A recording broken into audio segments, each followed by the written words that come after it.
Hello everyone and welcome back to my channel.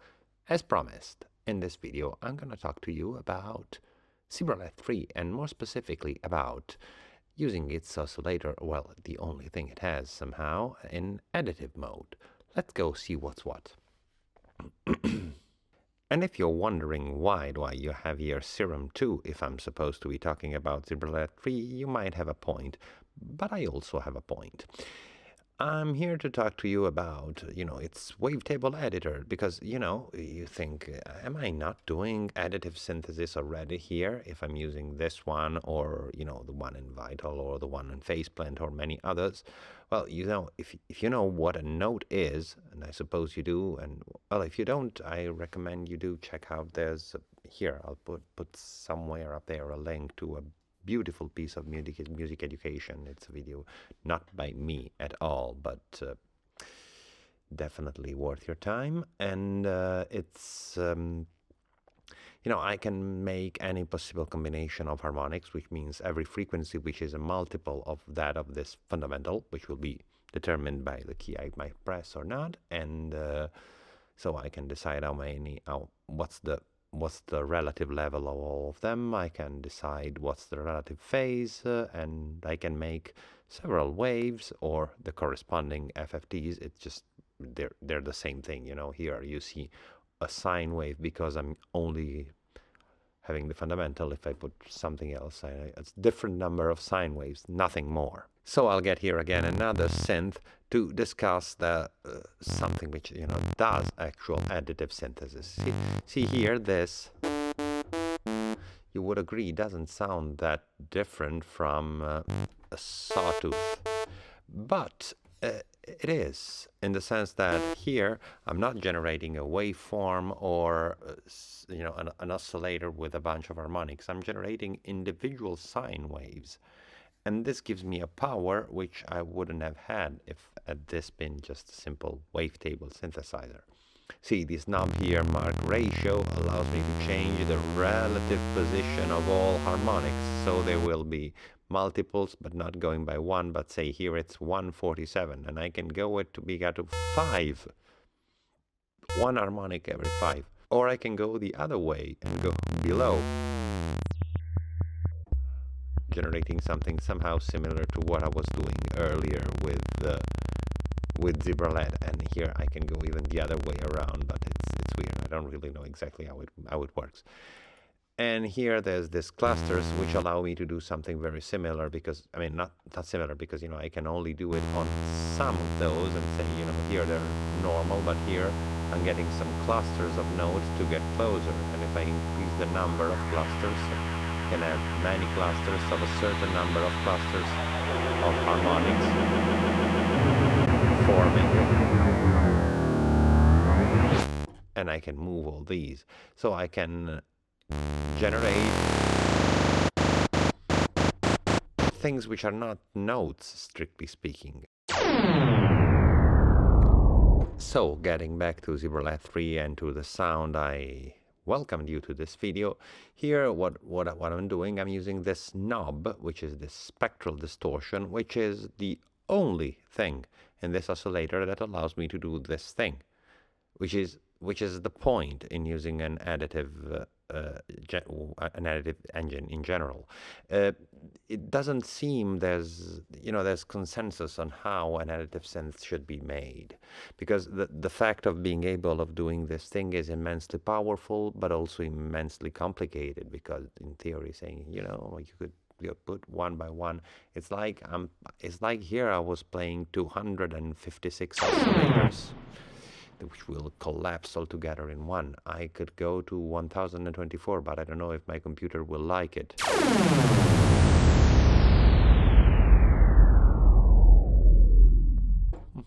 I thought it would have been more annoyed than this.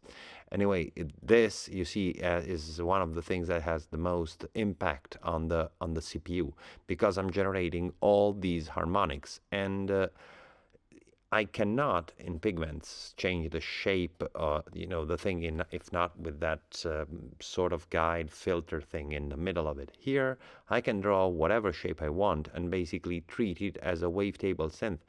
somehow, if I don't touch this, if I keep it strictly in this position, this would work almost as if it was on a wavetable synth.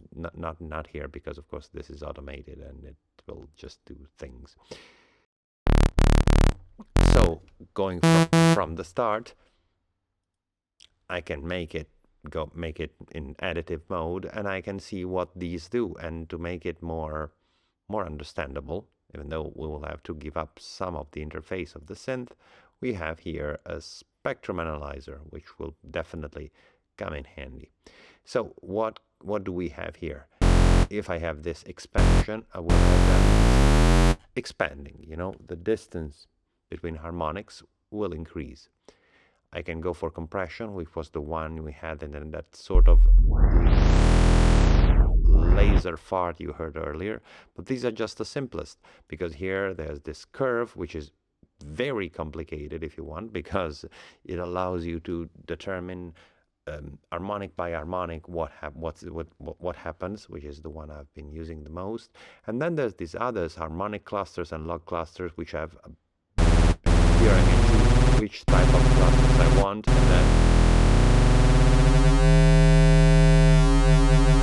this is somehow the same thing. Well, it is exactly the same thing as last cluster thing, but I have different options. I'm choosing how distant those clusters are, and then how much tighter they get rolling this knob.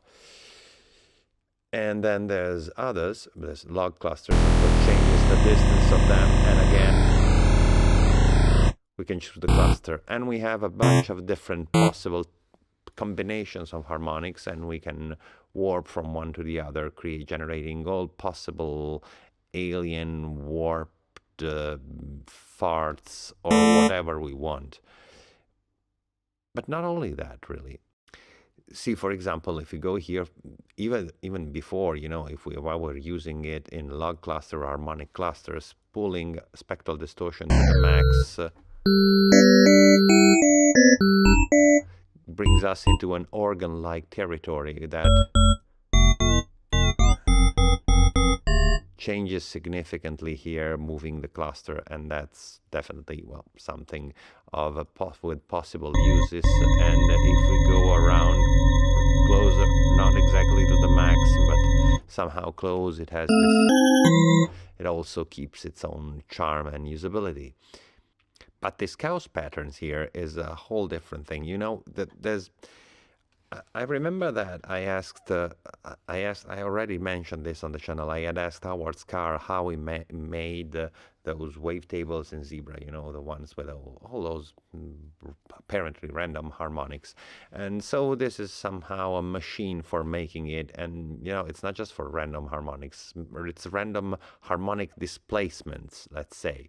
So if I keep it, this is at the max, these are all my harmonics, and they will be, every harmonic will be in a random position from where it is supposed to be in through all the spectrum, which is quite wild, and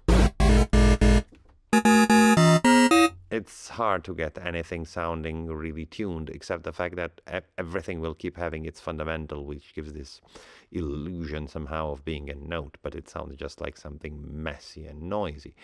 But if we change this to something else, so that, you know, let's say here 1 octave, single harmonics can't go more than 1 octave away, or I can go even wild, they're going for 4 octaves, they can go even below. And here you see this is just one of these random seeds, or I can go and have a bunch of these crazy and wild things. This does this have any application? Well, yes, because, you know, there's plenty, even for making something mechanical like. See, if I get my envelope to sound like this kind of, a kind of bellish way, this is kind of bellish, and there's for every position of this, there is a different bell. And if I go for ordered, things will sound somehow more regular, like, you know, a bell made with somehow more sensible geometric shape.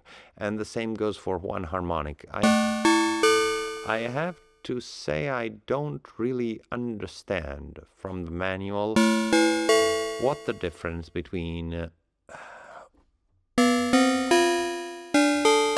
one harmonic and ordered is. One interesting thing you can do with it, beyond making bells, obviously, is making hats or cymbals. Because you see, it's one of those tricky things. Most of the time, if you want to do something like this, you try to make, you get some noise, and if you want something which isn't just noise, like it was, in the analog drum machines of the olden days, but you want something which has some of the, the typical metallic harmonics you expect to hear from a cymbal, you have the problem that you need something that has harmonics, but is not entirely a note, that doesn't really sound tuned. And this is a solution. Well, the way I made this was basically messing up this curve, chopping off the fundamental and the lowest harmonics, which would have been the ones giving the most sense of tuning, and then making a curve so that using the curve both on that and on the spectral decay, which happens to be, I think, absolutely brilliant for making things sound like like they are mechanical, like they are actually decaying.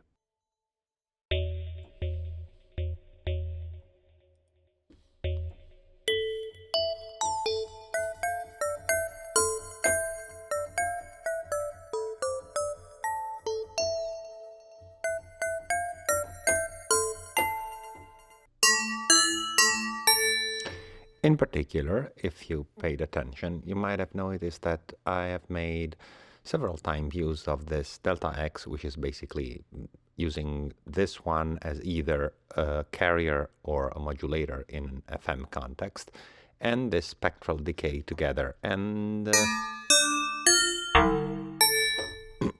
they're interesting, aren't they? They are, in my view, particularly interesting because here we have a chance to have something which can have a relatively small number of harmonics, but then not being, so strictly bound to the fundamental, to that structure, even though it keeps having its own fundamental and, somehow stays there.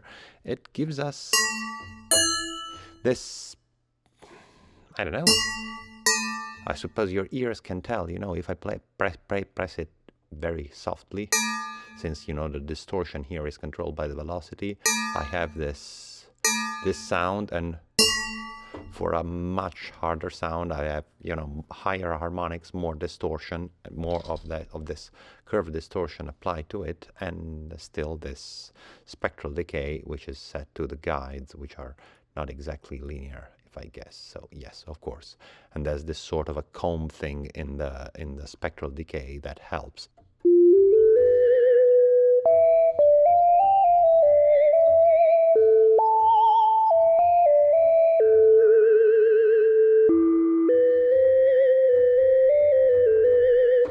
So by what can we do with this? Basically, well, a bunch of things, somehow physically like sounding things.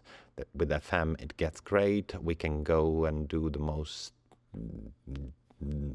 weird and messed up farts and noisy atonal things, strange things we might think of, but somehow, if you think about it, the whole point of additive synthesis is not having just, one additive oscillator. See, as I was saying in the beginning, there is little point in using additive synthesis if what you're planning to do is just gonna keep your harmonics, just where they would be when, in general, just multiples of your fundamental.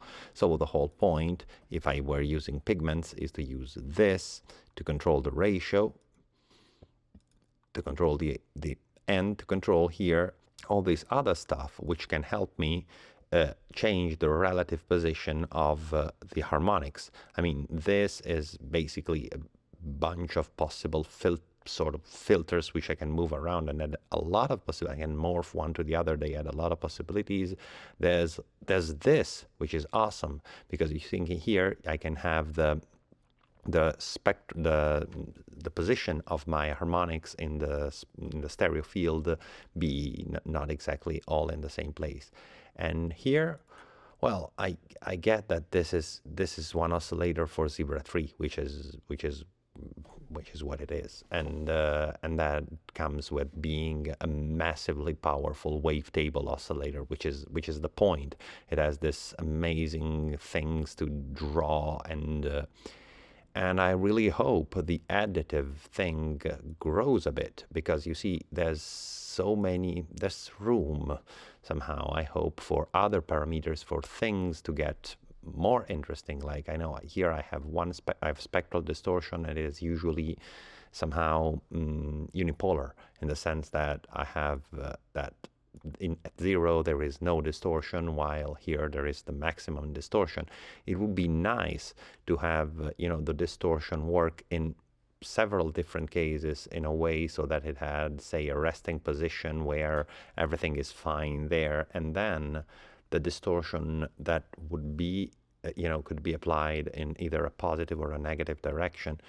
I suppose that does make sense, and it would allow for, say here, having expansion and compression becoming the same one, and which could help for a lot of interesting things, going from one extreme to the other. And I suppose it could help with many others, maybe not all of them. Again, with the pan, as I mentioned, I'm generating all those individual sine waves, and I mean, I get that there's very little point in controlling the individual volume, because of course that's what this is for somehow, even though it could be an interesting added on control to do something somehow, having another curve go and control the relative volume of the, not really that important, but it could be something. And there's, well, the tuning, of course, we have the drift, and the spectral distortion that allows us to somehow control them individually, but it doesn't seem like this is the interface for an additive synth. While I'm really not a fan of pigments, I'm not. But I have to admit that this not only looks great, but is also quite functional to something which is an additive engine, while this is a great wavetable oscillator with these effects. And again, these effects cannot, I mean, I showed how, they can obviously be used on an additive source with interesting results, but it's a pity that since you see here I'm generating these harmonics individually, I have no peculiar options to apply to my effects. And if I am in this additive situation, say like in Serum 2, if you're using a spectral oscillator, you can access all the spectral warp modes, which you could not otherwise, because you can't. But here, it would perfectly make sense for there to be effects which are only possible when you have an additive oscillator, because of course you have a lot more information about what is going on and you can interact with it. So my point about additive synthesis in Zebralette3 is that is great, is awesome, adds up a lot of possibilities, and which will make a lot more sense in Zebra3. I'm also hoping to see it somehow updated and getting more possibilities, because somehow now it seems like it seems like it will definitely grow up a little bit more, but it's still, well, I mean, it's already quite a tool. So if you've been watching my video so far, thank you for your time and attention, and please also bother leaving a like and a subscribe, because, because you clearly like to hear me talking. And I mentioned leaving a like. Yes, my last videos are getting a lot of views, a bunch of comments, thank you very much, but not that many likes, because I never ask for likes. I always ask for comments and subscriptions, but I never ask for likes. Yeah, so please leave me likes too. And beyond this, I wish you happy adventuring in the land of impossible bells, unbelievable farts, and whatever sounds you can manage to get out of Zebralette3 in additive mode. Bye.